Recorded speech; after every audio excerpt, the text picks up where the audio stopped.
So you're thinking about getting a camper van. You've seen all the Instagram posts. Waking up to a mountain view, sipping your coffee, living your best, most adventurous life. But here's what nobody tells you. It's all lies. Well, mostly lies.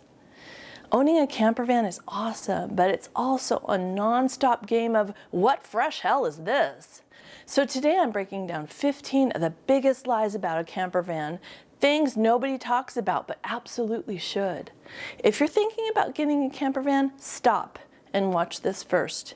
Because once you sign that check, you're stuck with all 15 of these problems that they don't tell you about. I'm Kristen, a small camper aficionado. Today I'm going to break it down for you. Lie number 1, camper vans are low maintenance. Camper vans need constant upkeep. And when they break, it's never cheap or convenient. And parts, good luck finding them when you actually need them. So it's the dead of winter. I'm sitting in my camper van at the Jackson Rancheria Casino Campground, bundled up in my jacket, shivering just a little. No big deal. I reach for the control, tap the button, and voila, heat. For about a minute. Then nothing. Silence. Cold air. The heater just quits. Now, if we were deep in the mountains or hours from home, this would have been an absolute disaster. Instead, we cut our losses, aborted the trip, and drove home without even spending the night at this very expensive campground. Luckily, Doug is handy, but diagnosing the problem still took time.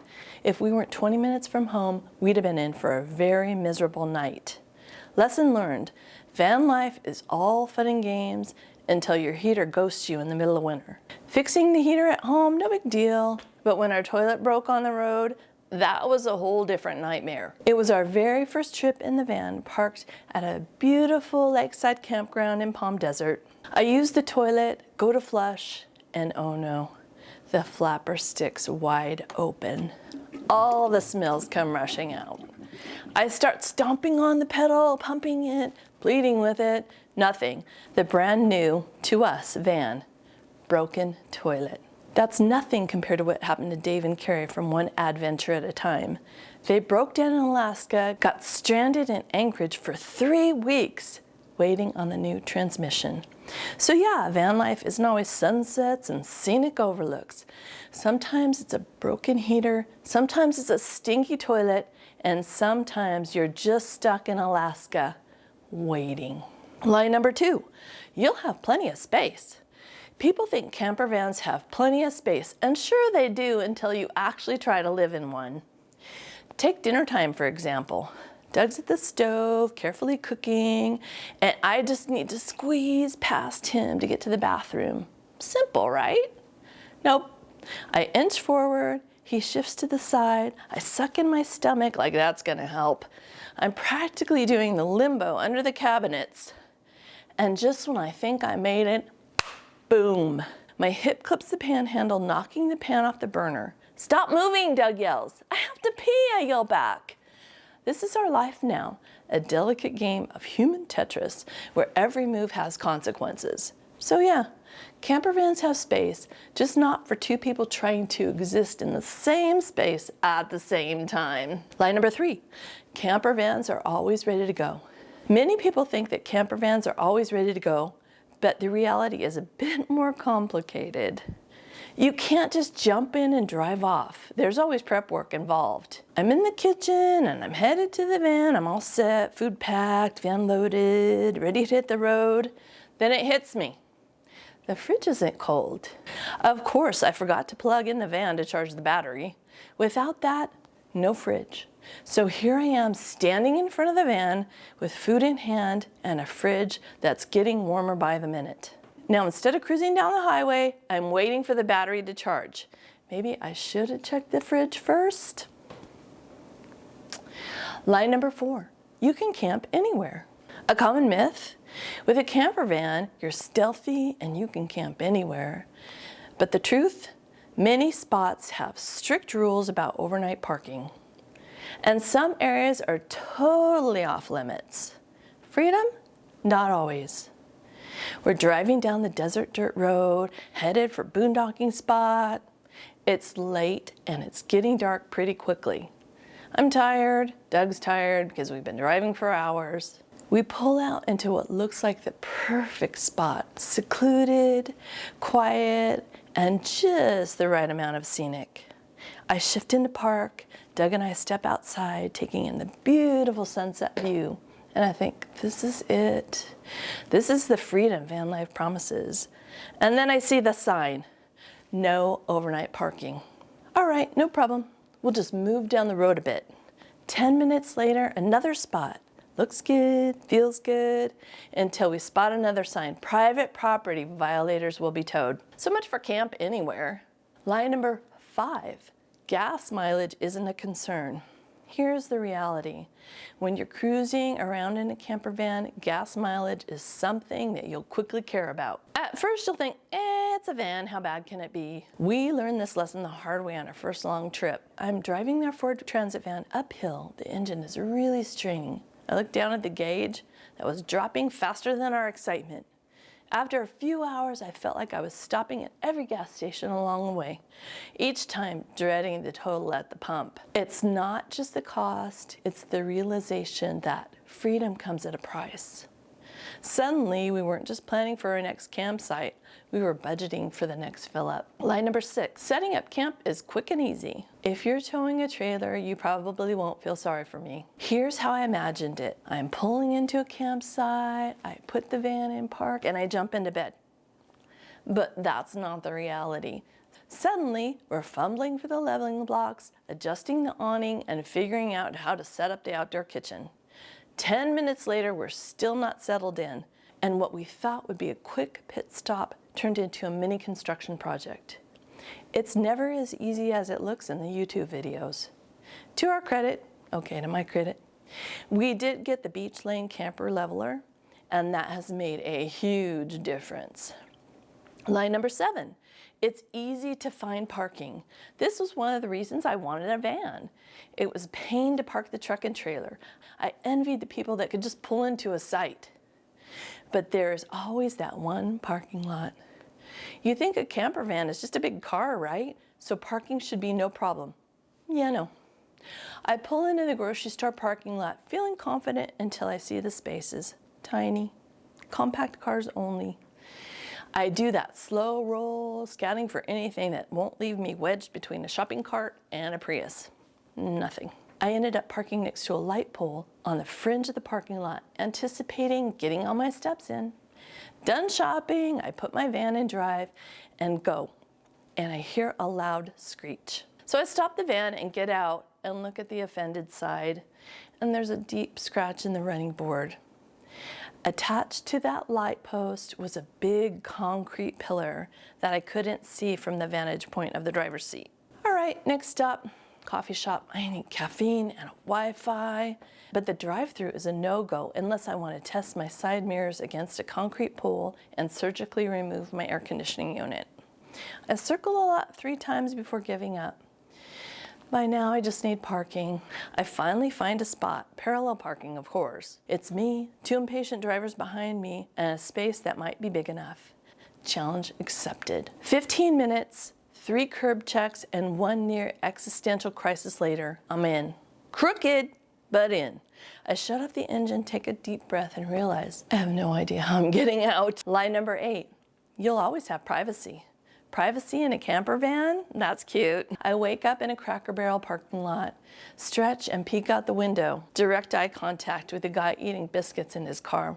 Okay, weird. I pull the shade down, but let's be honest, I already ruined his breakfast, probably mine too. Later I head to the bathroom, well, our bathroom, which is basically a closet with a toilet. Doug is 3 feet away, pretending he can't hear everything that's happening. Even if we had a fan, which we don't, no amount of noise can drown out this level of personal humiliation. At night, I walk around the van, placing all the requisite window coverings, knowing there will always be a gap.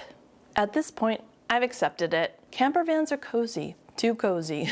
Privacy is a myth, and personal space, that's just the gap between you and the dashboard. Line number 9, amenities are always available. Hot showers, endless power, a fully stocked kitchen. Sounds great, right? Yeah, about that. We're out in a beautiful boondocking spot, completely off-grid, feeling smug about our self-sufficiency. Power? No problem, we've got a generator. Water? Well, that's another story. By day 2, the black tank is already suspiciously full. And I know that, not just because the indicator says so. When I flush, I can visibly see that the tank is full, if you know what I mean. And suddenly, every bathroom trip turns into a high-stakes gamble. Flush and hope for the best, or start scouting for the nearest dump station. Spoiler, we ended up making a very urgent trip to the dump station. So yeah, the van has amenities, but if you're not careful, they'll run out faster than you think. Line number 10, you don't need a plan. People think van life is all about freedom, just hop in and go, right? No reservations, no itinerary, just pure adventure. So one weekend we decided to test that theory. No planning, no booking ahead, just vibes. We roll up to a campground late in the afternoon, fully expecting to find a spot. Instead, we're met with a giant campground full sign. No big deal, we'll just find another one. 2 hours later, we're still driving. Every site is booked. Every parking lot has no overnight camping sign. Even the Walmart we were counting on has a security patrol. We finally find a rest stop where we can park, but after 5 minutes, it's clear we're right next to the semi-truck orchestra. Between the idling engines and the occasional brake release check at full volume, sleep is not happening. So yeah, van life is flexible, but no planning can turn into no sleeping really fast. Line number 11, weather doesn't affect your plans. People assume a camper van is like a house on wheels, cozy, self-contained, immune to the weather. But we don't camp just to sit inside our van like some people do. I booked a dream campsite in Key West, waterfront, private cabana, the works. Almost $800 for 3 nights. Painful? Yes. But totally worth it? So I thought. The moment we hit the overseas highway, the rain starts. No big deal, just a passing shower, right? Except the forecast keeps getting worse. By the time we pull into our gorgeous and very expensive site, it's a full-on downpour. The cabana, useless. The outdoor space, a swamp. Our private, secluded setting now just means we're alone with our bad decisions. And here's the kicker. While we're drowning in rain, Tallahassee is getting record snow. Freak weather all across Florida. And we happen to book our dream trip right in the middle of it. So instead of sipping drinks in paradise, we're trapped in the van watching the rain flood our campsite, wondering if we just paid $800 for the world's most scenic parking spot. Line number 12, you'll have low maintenance costs. People say if you buy a brand new van, you're ahead of the maintenance game. Maybe, but we bought used. And the moment we drove it home, the reality check began. First up, new front tires, $400, gone. Okay, no big deal, it's fine, except the dual wheels in the back also need replacing. Fantastic. Then comes the oil change. Should be simple, right? We pull into the shop expecting the usual, and then they drop the bomb. That'll be $350. $350 for an oil change. At that price, I'm expecting gold-plated wrenches, a full engine massage, and maybe a bedtime story for the van. But nope, just another day in van life. Line number 13, you'll save money on accommodations. Van life sounds cheap until you actually try booking a campsite. If you're boondocking and you live out west, sure, you can find plenty of free spots. Just don't expect amenities. But on the East Coast, or if you want hookups, not so much. Doug and I were in Arizona during peak season, and I had my heart set on a KOA. I love KOAs. Hot tub, laundry, the works. And then I saw the price, $176 a night. For that, I could get a decent hotel with a hot tub that I don't have to share. So we found a gorgeous free campsite instead. No hookups, but at least it didn't require taking out a loan. Line number 14, camper vans hold their value, they said. It's an investment, they said. Well, tell that to my wallet. We bought our van used, which means somebody else should have taken the depreciation hit. But fast forward a bit, and let's just say the market had other plans. New models come out, trends shift, and suddenly that investment is looking a little less like a solid financial move and more like a very expensive lesson. Sure, they hold their value better than some RVs, but don't expect to sell it for what you paid, especially after all the upgrades, repairs, and miles you put on it. Line number 15, Wi-Fi and cell phone signal are everywhere. Wi-Fi's everywhere, said no one who's ever tried to work from a camper van in the middle of nowhere. Sure, we have Starlink, which means we can get the internet in places where even radios go silent. But it wasn't exactly cheap. Hundreds to buy, $50 a month just to keep it running. And if we're parked under trees, forget it. Without Starlink, we'd be stuck chasing the nearest coffee shop or holding our phones up to the sky like we're trying to summon the signal from the RV gods. So yeah, internet on the road is possible, just don't expect it to be free, fast, or convenient. So yeah, van life isn't all sunshine and scenic overlooks. It's expensive, inconvenient, and occasionally smells like a backed up toilet. But would I trade it for anything else? Not a chance. Because every frustrating moment, every broken part, every freezing night, every, oh great, where do we dump the black tank this time? There's an unforgettable sunrise, a perfect campsite, and the freedom to go wherever the road takes us. Van life isn't easy, but if you can roll with the punches and maybe budget for a few more oil changes than you expected, it's still one of the best ways to travel.